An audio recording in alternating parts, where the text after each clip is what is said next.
Hello दोस्तों, हर हर महादेव, राधे राधे।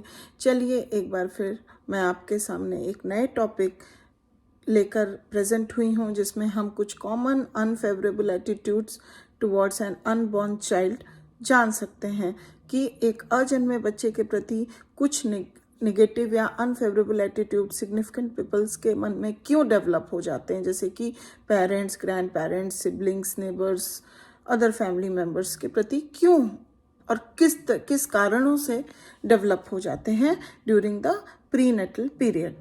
तो चलिए आगे बढ़ने से बस एक फटाफट से मैं जान लूं कि अगर आपने मेरे चैनल को अभी तक सब्सक्राइब नहीं किया है तो प्लीज़ जल्दी से सब्सक्राइब करिए, जिससे आगे आने वाली हर वीडियो का आप अच्छे से फ़ायदा उठा सकें और नॉलेज ले सकें। तो और एक चीज़ और, अंत तक वीडियो में ज़रूर बने रहिएगा, आपको बहुत अच्छा लगेगा और बहुत रोचक जानकारी आपको प्राप्त होगी। तो चलिए जानते हैं।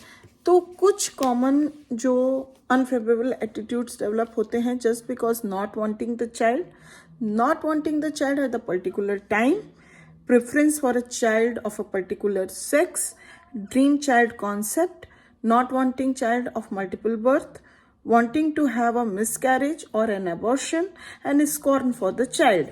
तो चलिए इन सब चीज़ों को हम एक एक करके डिटेल में जानते हैं। तो सबसे पहले आता है not wanting the child.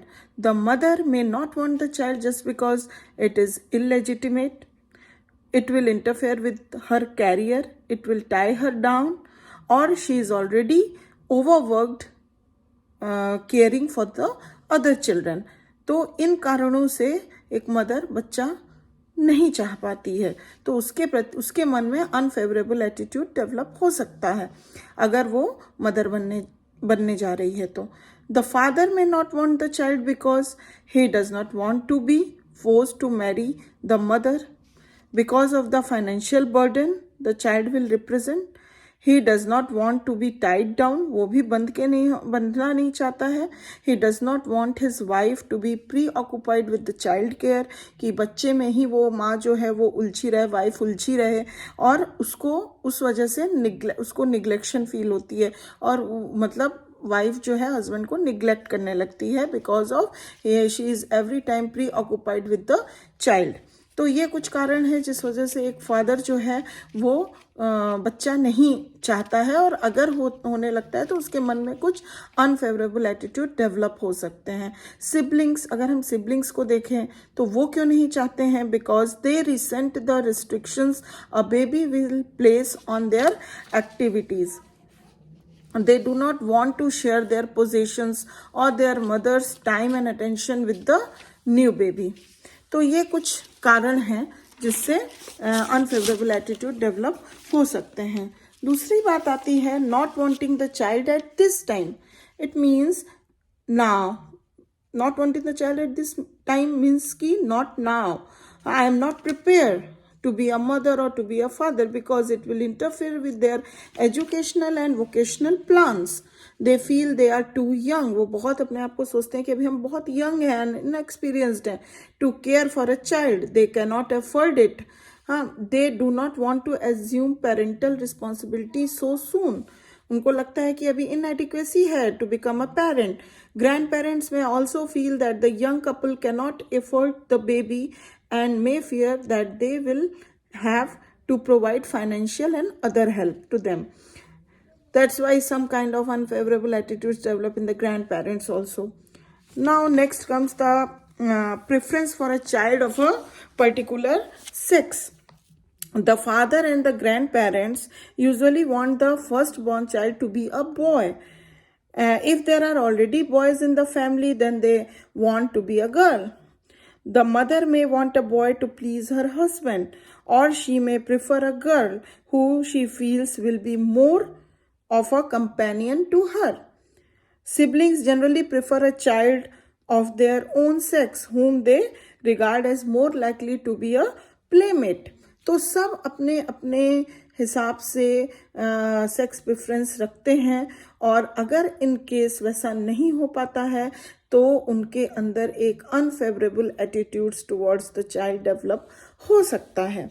Next come the dream child concept. All family members have a dream child concept that colors their attitudes toward the unborn baby. Parents and grandparents want the baby to be perfect mentally, emotionally, and physically. He or she will be bright, obedient, beautiful, and siblings want to ideal playmate, one who will do whatever they want to do, who will never rival or outship them. तो सब उस unborn child को लेके family का हर person एक dream concept बना के अपने मन में रखा हुआ रहता है. सब अपने अपने हिसाब से सोचते हैं कि ऐसा होना चाहिए, ऐसा होना चाहिए. तो उस हिसाब से लोगों के एटीट्यूड जो हैं वो कलर्स हो जाते हैं. Next come not wanting children of multiple birth. Many adults even today regard multiple birth as animal-like or accept the traditional belief that children of multiple birth are doomed to be physically and mentally weak. Others believe that multiple birth children make too much work for all family members and dread the added expense for hospital care, which is inevitable if they are premature. These unfavorable attitudes are intensified if conditions after birth are similar to those they dreaded before birth.